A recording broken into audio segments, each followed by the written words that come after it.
Good morning students, rainbow science academy के YouTube channel पे आपका स्वागत है।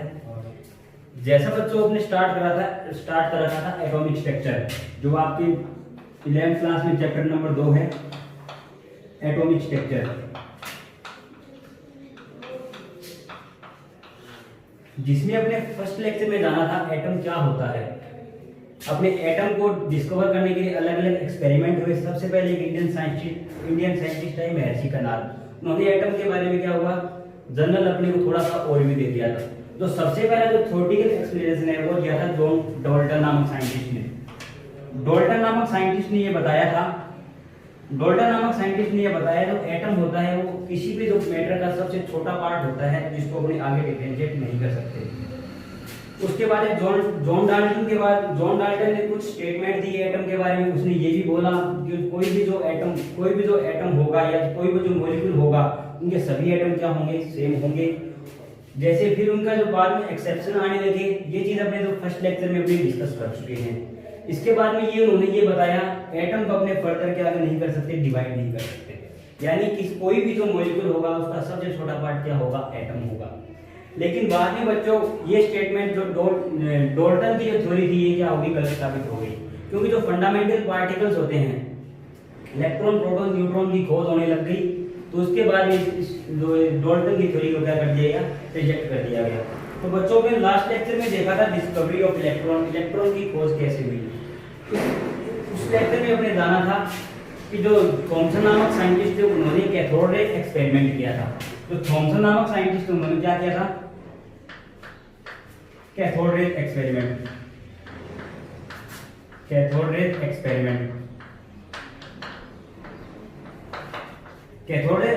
में सेटअप क्या था, उन्होंने क्या किया था, कैथोड रे ट्यूब को इस प्रकार से लगाया था और वेरी हाई वोल्टेज और जो प्रेशर का मान क्या किया था, बहुत ही कम कर दिया था।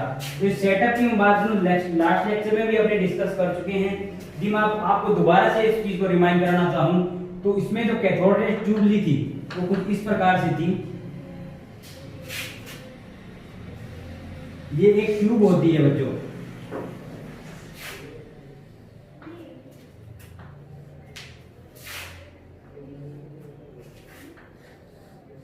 वेरी हाई वोल्टेज से क्या कर दिया, इसको कनेक्ट कर दिया। ये क्या है बच्चों, वेरी हाई वोल्टेज यानी 1000 वोल्टेज के लगभग इसको क्या कर दिया, इलेक्ट्रिसिटी सप्लाई कर दी। यहां बच्चों इसने क्या लगा दिया था, वैक्यूम पंप लगा दिया था, वैक्यूम पंप लगा दिया। ये बच्चों क्या था, ये था कैथोड और इनका चार्ज कैसा था, नेगेटिव। ये क्या था बच्चों, एनोड, और एनोड भी कैसा यूज किया था, परफोरेटेड एनोड, परफोरेटेड एनोड यानी छिद्रित एनोड का यूज किया था। और इसके पीछे बच्चों क्या लगा दिया गया था, फ्लोरोसेंट मटेरियल। मैंने लास्ट लेक्चर के अंदर डिस्कस किया था फ्लोरोसेंट मटेरियल क्या होते हैं। फ्लोरोसेंट मटेरियल यदि मैं दोबारा आपको बताना चाहूं तो ऐसे पदार्थ होते हैं जो क्या करते हैं, कोई भी जो लाइट का रिफ्लेक्शन पड़ेगा तो क्या होगी, उसमें रिफ्लेक्शन शो करेगा। तो बच्चों इस एक्सपेरिमेंट में था क्या, जैसे ही अपने वैक्यूम पंप से क्या होगा, वैक्यूम पंप से क्या हो जाएगा, वेरी लो प्रेशर क्रिएट हो जाएगा, लो प्रेशर। और जो उस प्रेशर का मान लगभग कितना था, 10⁻³ mm ऑफ Hg। ये वेरी लो प्रेशर था। इस लो प्रेशर से क्या होगा, जो कैथोड रे जो ट्यूब थी उसके अंदर क्या क्रिएट हो जाएगा, वैक्यूम क्रिएट हो जाएगा, यानी जिसके अंदर जितने भी गैसेस थी सबको इसने क्या कर दिया, बाहर निकाल दिया। तो बच्चों इस एक्सपेरिमेंट में था क्या, जैसे ही अपनी इलेक्ट्रिसिटी का फ्लो करेंगे तो उन्होंने क्या देखा, कैथोड से कुछ रेज निकल रही थी।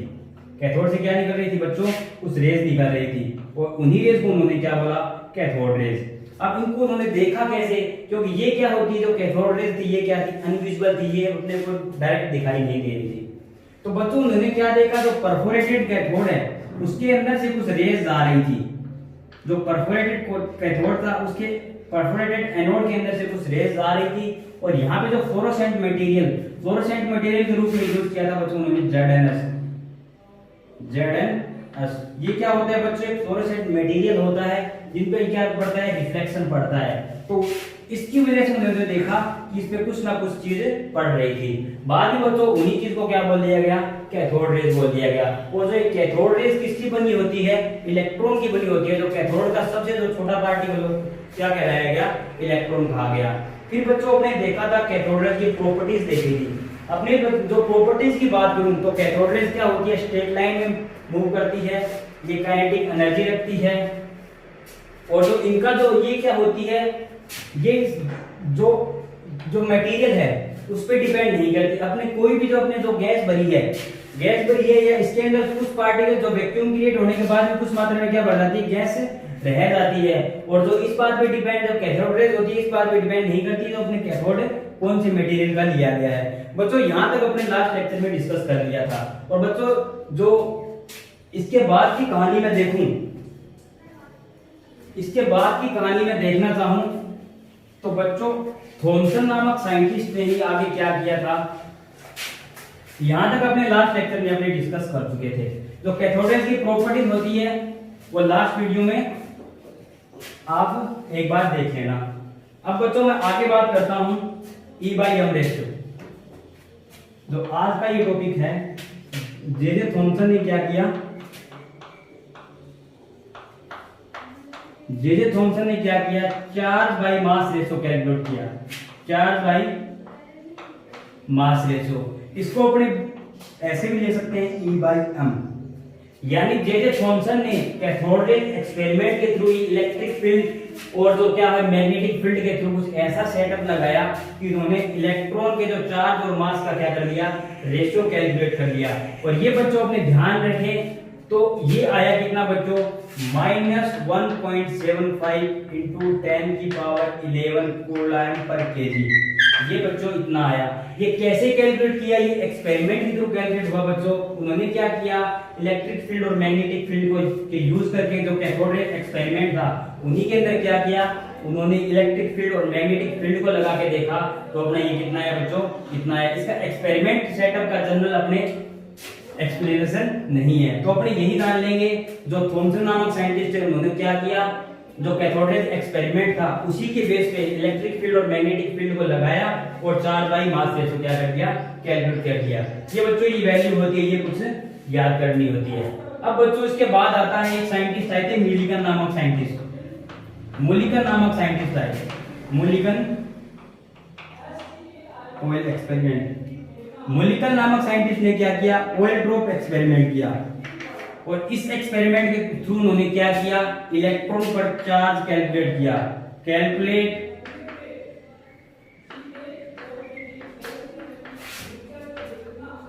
Charge on electron. जो मिलिकन नामक साइंटिस्ट ने क्या किया, इलेक्ट्रॉन पे चार्ज कैलकुलेट किया। और बच्चों ये कैलकुलेट चार्ज कितना आया, ये आया बच्चों -1.6 × 10⁻−19 कूलम। बच्चों ये कितना आया, -1.6 × 10⁻−19 कूलम। अब बच्चों जो मिलिकन नामक साइंटिस्ट ने क्या कर दिया, इलेक्ट्रॉन पे क्या कर दिया, चार्ज कैलकुलेट कर दिया।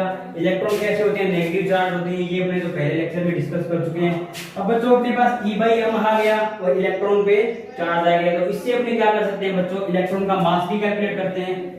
तो यदि मैं देखना चाहूं मास ऑफ इलेक्ट्रॉन कितना होता है, यदि बच्चों मास ऑफ इलेक्ट्रॉन का देखना चाहूं तो E/m अपना कितना है, -1.75 ×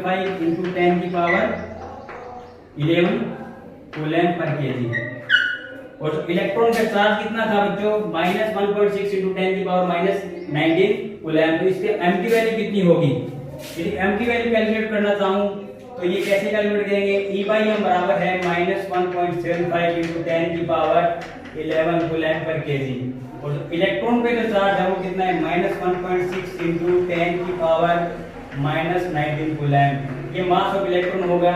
और यहाँ पे क्या कर देंगे, -1.75 × 10⁻11 कूलम पर केजी। तो बच्चों इसको कैलकुलेट किया तो कैलकुलेट करके बच्चों ये आया 9.1 × 10⁻31 केजी। तो बच्चों ये कुछ वैल्यू होती है जो अपने को क्या करनी पड़ती है, याद ही करनी पड़ती है। इस चीज को मैं एक साथ लिखना चाहूँ तो एक साथ इस चीज को लिख सकते हैं। जेरे थॉमसन ने क्या किया, 4 मास रेशो कैलकुलेट किया, जो इतना आया बच्चों, कहीं की ये वैल्यू प्लस में दे रखी है, तो ये चीज आपको माइंड नहीं करें। तो 4 मास रेशो जेरे थॉमसन ने कैलकुलेट किया, मोलिकल ने क्या किया, इलेक्ट्रॉन पे चार्ज कैलकुलेट कर लिया, और जो इलेक्ट्रॉन का मास है कितना है बच्चों, 9.1 × 10⁻31 kg। इस चीज को अपने को, ये 3 बातें मैंने बताई है, E/m बराबर कितना है, इलेक्ट्रॉन पे चार्ज कितना है, और दूसरा बात मैंने क्या बताया, मास ऑफ इलेक्ट्रॉन। ये चीज कितनी, ये बच्चों 3 बातें मैंने आपको बताई, आपको याद रखना है। -1.75 × 10⁻11 कूलम पर के चीज है ये। इलेक्ट्रॉन पे चार्ज कितने हैं, -1.6 × 10⁻19 कूलम, और मास ऑफ इलेक्ट्रॉन कितना है, -9.1 × 10⁻31 kg। यहां तक बच्चों ये बात हो गई। इसके बाद में बच्चों ये इन्होंने जो एक्सपेरिमेंट किए, सब बातें हुई कैथोड रे एक्सपेरिमेंट के थ्रू, कोल्ड फ्यूजन के थ्रू आई। अब इसके बाद में बच्चों उस टाइम जो कैथोड रेज पे एक्सपेरिमेंट, खूब सारे एक्सपेरिमेंट हो रहे थे, जो सारे साइंटिस्ट थे वो एक ही एक चीज पे प्रैक्टिकल करते जा रहे थे, यानी कुछ ना कुछ जो कैथोड रेज था उसी में कोई ना कोई मॉडिफिकेशन कर रहा था और एक्सपेरिमेंट किया जा रहा था। तो बच्चों ऐसे एक साइंटिस्ट आए थे, गोल्डस्टीन नामक साइंटिस्ट। गोल्डस्टीन साइंटिस्ट ने क्या किया, जो कैथोड रे ट्यूब थी, वैसे काफी साइंटिस्ट आए थे, लेकिन जो गोल्डस्टीन नामक साइंटिस्ट थे उन्होंने क्या किया, तो कैथोड रे ट्यूब में थोड़ा सा मॉडिफिकेशन कर दिया। और वो मॉडिफिकेशन क्या था, उन्होंने क्या किया, जो कैथोड रे का जो प्रेशर था उसको थोड़ा सा बढ़ा दिया, और जो अपने जो इलेक्ट्रॉन की खोज हुई थी उसके अंदर परफोरेटेड एनोड दिया गया था, इन्होंने क्या कर दिया, परफोरेटेड कैथोड का यूज कर दिया, और बच्चों इसकी खोज कर दी, प्रोटॉन की खोज कर दी। वो एक्सपेरिमेंट क्या था, सेटअप क्या था, उस चीज को अपने क्या देख लेते हैं। तो बच्चों हेडिंग डालेंगे अपने, डिस्कवरी ऑफ प्रोटॉन। हेडिंग डालेंगे बच्चों, discovery of proton. Discovery of proton यानी प्रोटॉन की खोज कैसे हुई। बच्चों उस टाइम कैथोड रे पे काफी एक्सपेरिमेंट हो रहे थे, और जो एक्सपेरिमेंट होते हैं उसकी बेस पे कहीं ना कहीं अपने क्या कुछ नया मिल जाता है, और वही क्या हो जाती है बच्चों, डिस्कवरी हो जाती है। इनका एक्सपेरिमेंट क्या था, उन्होंने क्या किया, कैथोड रेज का यूज किया था। इन्होंने क्या किया था, इन्होंने क्या किया था, जो ट्यूब ली थी वो कैथोड रे एक्सपेरिमेंट वाली ट्यूब ली थी, और ये इनका सेटअप इस प्रकार से था बच्चों, डिस्चार्ज ट्यूब का क्या नाम था बच्चों, डिस्चार्ज ट्यूब। ये मैं फर्स्ट लेक्चर में डिस्कस करता हूँ, डिस्चार्ज ट्यूब। हिंदी में बोला था तो उसको बोलूंगा डिस्चार्जन नलिका। डिस्चार्ज ट्यूब का यूज करके उन्होंने क्या किया बच्चों, प्रोटॉन की खोज की। डिस्चार्ज ट्यूब से किसकी खोज हुई थी, इलेक्ट्रॉन की खोज हुई थी। तो सेटअप एक बार दोबारा बना देता हूँ। सेटअप में चेंज क्या था, ये क्या ले लिया मैंने बच्चों, डिस्चार्ज ट्यूब।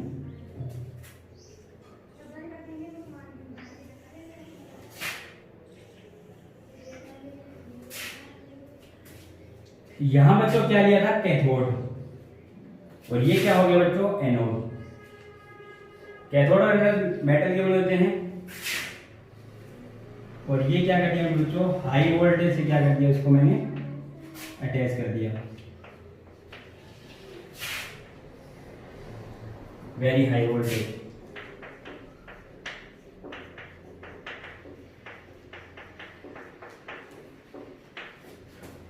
और बच्चों जो गोल्डस्टीन नामक साइंटिस्ट थे,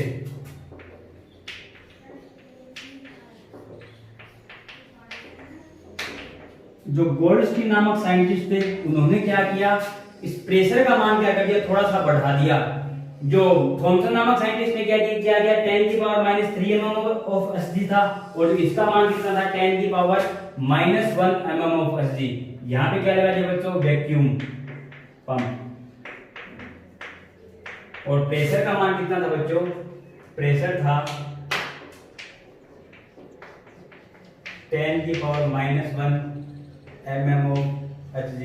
ये प्रेशर क्या कर दिया, थोड़ा सा बढ़ा दिया बच्चों माइनस में वैल्यू है, इसका मतलब देखो क्या होता है, 10⁻³ mm ऑफ Hg। इसका मतलब होता है पॉइंट के बाद में 3 जीरो, यहाँ पे 0.001, इसका मतलब होता है ये, और इसका मतलब कितना है 0.01। यानी इसमें क्या किया, उन्होंने प्रेशर का मान थोड़ा बढ़ा दिया। अब प्रेशर का मान बढ़ने से क्या होगा, इसके अंदर जो गैस है कुछ मात्रा में क्या रह जाएगी, गैस रह जाएगी। कुछ मात्रा में क्या रहेगी बच्चों, गैस रहेगी। और जैसे ही मैंने इलेक्ट्रिसिटी का फ्लो किया, जैसे ही मैंने करंट का फ्लो किया बच्चों, प्रोसेस के थ्रू क्या होगा, जो कैथोड से जो रेज निकली उनको तो कैथोड रेज बोल दिया, वो तो ऑलरेडी थॉमसन कर चुके थे। उसके बाद में उन्होंने क्या किया था, परफोरेटेड क्या लिया था, कैथोड। ये क्या है बच्चों, परफोरेटेड कैथोड। परफोरेटेड कैथोड मतलब छिद्रित कैथोड लिया था। और ये क्या था बच्चों, ये था एनोड। तो उन्होंने क्या देखा कि जो जैसे ही मैं इलेक्ट्रिसिटी का फ्लो करता हूं तो मेरी जो कैथोड के पीछे है, कैथोड के पीछे भी क्या लगा रखा था उन्होंने, फ्लोरोसेंट मटेरियल। फ्लोरोसेंट, ये यहाँ पे क्या था, फ्लोरोसेंट मटेरियल लगा रखा था। उन्होंने क्या देखा, जैसे ही मैं इलेक्ट्रिसिटी का फ्लो करता हूं जो एनोड से कुछ रेज निकल रही है, यानी ऐसा लग रहा था कि ये रेज कहां से आ रही थी, एनोड से आ रही थी, लेकिन वास्तव में बच्चों रेज एनोड से नहीं आ रही थी। लेकिन उन्होंने क्या देखा, उन्होंने ये देखा कि जो ये रेज निकल रही है ये एनोड से आ रही है, तो इसलिए उन रेज को क्या नाम दे दिया गया, एनोड रेज बोल दिया गया। उन्होंने क्या बोल दिया, एनोड रेज बोल दिया गया। इन एनोड रेज को दूसरा नाम बोलते हैं कैनाल रेज भी बोलते हैं बच्चों, कैनाल रेज, क्योंकि ये क्या बना रही है, कैनाल टाइप बना रही है, क्योंकि जो फ्लो होगा वो इस कैनाल टाइप में होगा, इसलिए इनको क्या बोल दिया गया, कैनाल रेज या फिर एनोड रेज, एक ही बात है। अब बच्चों उनको ये लगा कि जो रेज आ रही है कहां से आ रही है, एनोड से आ रही है, लेकिन बच्चों वास्तव में ऐसा नहीं था। वास्तव में था क्या, जैसे ही इलेक्ट्रिसिटी का फ्लो होगा, इलेक्ट्रिसिटी का फ्लो होते ही क्या होगा, जो कैथोड से क्या निकलेंगे, इलेक्ट्रॉन निकलेंगे, और जो होगा, जो यहाँ पे जो गैस है वो गैस क्या हो जाएगी, आयोनाइज हो जाएगी। और आयोनाइज होने के बाद में जो इलेक्ट्रॉन क्या होंगे, गैस के अंदर जो इलेक्ट्रॉन होंगे वो क्या निकल जाएंगे, बाहर निकल जाएंगे। इस चीज का बाहर यहाँ बनाना चाहूँ तो ऐसे बना सकता हूँ, ये मैंने क्या ले लिया, कोई गैस का पार्टिकल ले लिया, जैसे ही मैंने यहाँ पे क्या इलेक्ट्रिसिटी फ्लो की तो जो गैस का मॉलिक्यूल क्या आ गया, बाहर आ गया, और यहाँ पे कैसा चार्ज आ गया, पॉजिटिव चार्ज आ गया।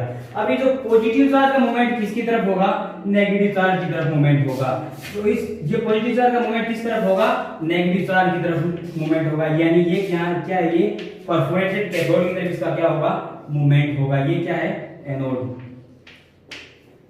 नेगेटिव चार्ज की मूवमेंट होगा तो उन पे, लेकिन उनको ये लगा कि जो रेज कहां से आ रही है, एनोड से आ रही है, लेकिन वास्तव में रेज कहां रही थी, तो प्रेशर कम होने की वजह से क्या हुआ, यहाँ कुछ मात्रा में गैस रहेगी, और जैसे ही मैंने वेरी हाई वोल्टेज की तो कैथोड से क्या होते हैं, इलेक्ट्रॉन निकलते हैं, और वो क्या हो गई, गैस आयनाइज हो गई, और इलेक्ट्रॉन क्या हो गए, इलेक्ट्रॉन निकलने के बाद यहाँ पे क्या बच गया, पॉजिटिव चार्ज बच गया।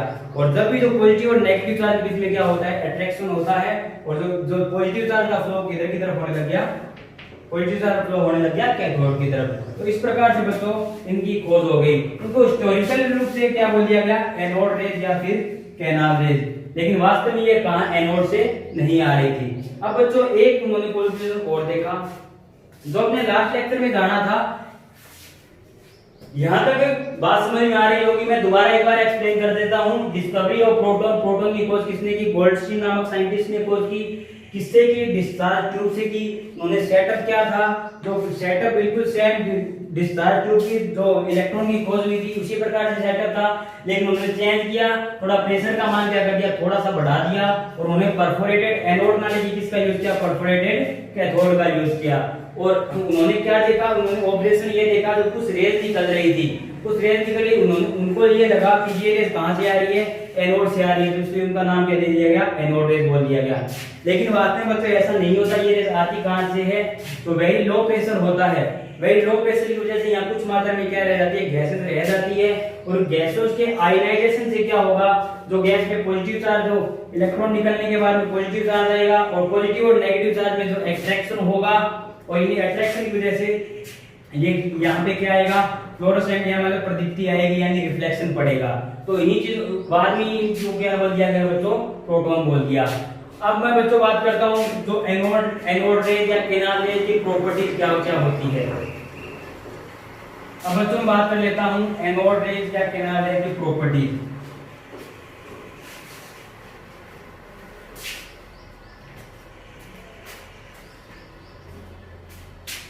Properties of anode raise.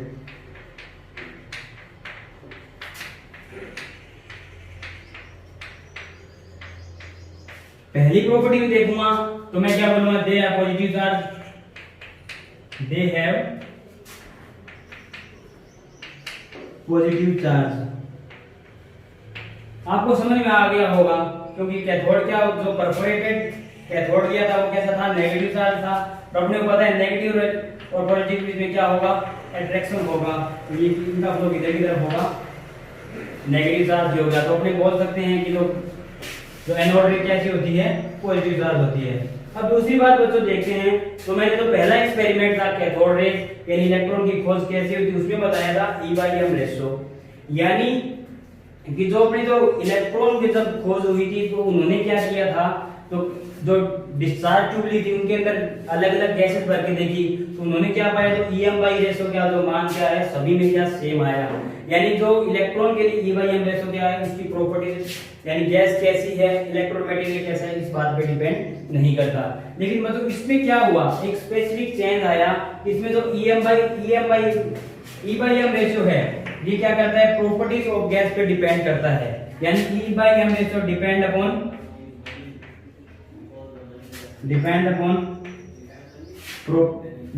Nature of gas,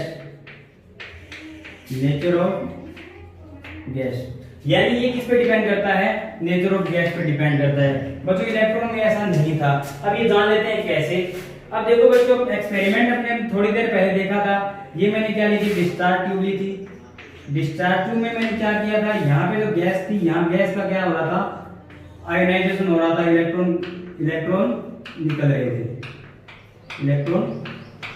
थे। यहाँ पे कैसा चार्ज आ रहा था बच्चों, पॉजिटिव चार्ज आ रहा था।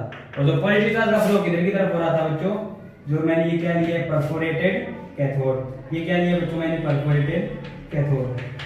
ये बच्चों पॉजिटिव चार्ज आ कहां से रहा है, ये आ रहा है गैस से, यानी ये आ रहा है कहां से, गैस से आ रहा है। यदि मैं गैस चेंज कर देता हूं, यदि मैं यहाँ पे दूसरी गैस कर दूंगा तो ये पॉजिटिव चार्ज की नेचर चेंज हो जाएगी। और यदि मैं अलग अलग गैस कर देता हूं तो E/m रेशो क्या हो जाएगा, चेंज हो जाएगा। क्योंकि अपने को पता है कि जो हर एक गैस का मास क्या होगा, अलग होगा। तो मास अलग होने से क्या होगा, E/m रेशो भी क्या हो जाएगा, चेंज हो जाएगा। यानी मैं ये कह सकता हूं कि E/m ratio depend upon the nature of the gas, यानी अलग अलग गैस के लिए क्या हो सकता है, अलग अलग हो सकता है। तो ऐसी बच्चों क्या हो गई, प्रोटॉन की खोज हो गई। अब देखो बच्चों, प्रोटॉन में पॉजिटिव चार्ज होता है, इतनी चीज आपको समझ में आ गई होगी। अब बात कर लेता हूं बच्चों, जो प्रोटॉन, जो हाइड्रोजन की बात कर लेता हूं। यदि मैं इसमें हाइड्रोजन गैस भर देता हूं, यदि मैं, इन्होंने क्या किया, ये मैंने क्या ले ली, डिस्चार्ज ट्यूब, ये वैक्यूम पंप लगा दिया, यहां मैंने क्या भर दी, हाइड्रोजन गैस भर दी। अब हाइड्रोजन के अंदर क्या होता है बच्चों, हाइड्रोजन के अंदर होता है एक इलेक्ट्रॉन और एक क्या होता है, प्रोटॉन। जब यहां से हाई वोल्ट में इलेक्ट्रिसिटी फ्लो होगी, हाई वोल्टेज, तो इलेक्ट्रॉन क्या निकल जाएंगे बच्चों, इलेक्ट्रॉन बाहर निकल जाएगा, यहाँ पे पॉजिटिव चार्ज आ जाएगा। तो ये पॉजिटिव चार्ज किधर मूवमेंट करेगा, इधर की तरफ। तो उन्होंने क्या किया बच्चों, अलग अलग गैसें भरी और E/m रेशो क्या किया, कैलकुलेट किया। उन्होंने ये देखा जो लाइटेस्ट गैस थी, यानी जो लाइट गैस थी, लाइट यानी जो हल्की गैस थी, उनके जो E/m रेशो क्या आ रहा था, ज्यादा आ रहा था। यानी जिसका मास कम होगा उसका E/m रेशो क्या होगा, ज्यादा होगा। तो बच्चों ये बात कर लेते हैं। और जो एनोड रेंज थी, एनोड रेंज का जो सबसे छोटा पार्टिकल क्या था बच्चों, प्रोटॉन था। यानी ये मान सकते हैं कि जो यदि मैं इसको हाइड्रोजन लेता हूं तो जो प्रॉपर्टीज आएगी किसकी आएगी, वो प्रोटॉन की आएगी। ठीक है बच्चों, यहां तक आशा करता हूं आपको समझ में आ गई होगी। अब बात कर लेता हूं बच्चों, प्रोटॉन पे चार्ज कितना होता है। तो बच्चों प्रोटॉन पे चार्ज होता है जितना इलेक्ट्रॉन को होता है उतना ही, बस यहाँ से माइनस हटा दिया जाता है, -1.6 × 10⁻19 कूलम। बात कर लेता हूं बच्चों मास की, मास कितना होगा, 1.625 × 10⁻27 kg, यानी 1.625 × 10⁻27 kg। यानी ये जो इलेक्ट्रॉन से कितना भारी था, 1837 टाइम गुना क्या था, भारी था। यानी इसका वेट 1837 टाइम्स क्या था बच्चों, भारी था। तो बच्चों यहां तक हमने देखा प्रोटॉन की खोज कैसे हुई, डिस्चार्ज ट्यूब से। तो बच्चों ये क्या है, टॉपिक की शुरुआत है, अपने देख रहे हैं एटम के अंदर घुसने की कोशिश कर रहे हैं, एटम के अंदर होता क्या है, यानी एटम की डिस्कवरी कहाँ से हुई है, बिल्कुल बेसिक से स्टार्ट कर रहे हैं। तो सबसे पहले साइंटिस्ट आए थे डोल्टन ने एटम के बारे में कुछ बताया। थोड़ी देर बाद जाके वो क्या हुआ, थोड़े दिनों बाद वो जो थ्योरी थी वो क्या हो गलत साबित हो गई। उसके बाद में इलेक्ट्रॉन जो फंडामेंटल पार्टिकल्स होते हैं, प्रोटॉन, इलेक्ट्रॉन, न्यूट्रॉन, उनकी खोज स्टार्ट होती चली गई। इलेक्ट्रॉन की खोज कैसे हुई, ये चीज तो थॉमसन ने की, और ये चीज अपने डिस्चार्ज जो फर्स्ट लेक्चर में देखा था। उसके बाद में आज हमने देखा है डिस्कवरी ऑफ प्रोटॉन की खोज कैसे हुई, तो डिस्चार्ज ट्यूब से हुई। और ये बच्चों मैंने आपको कुछ आज के लेक्चर में डिस्कस किया। तो बच्चों कोई भी डाउट हो तो कमेंट कर देना, डाउट सॉल्व करने की कोशिश करूंगा। और आज के लिए बच्चों इतना ही। Thank you.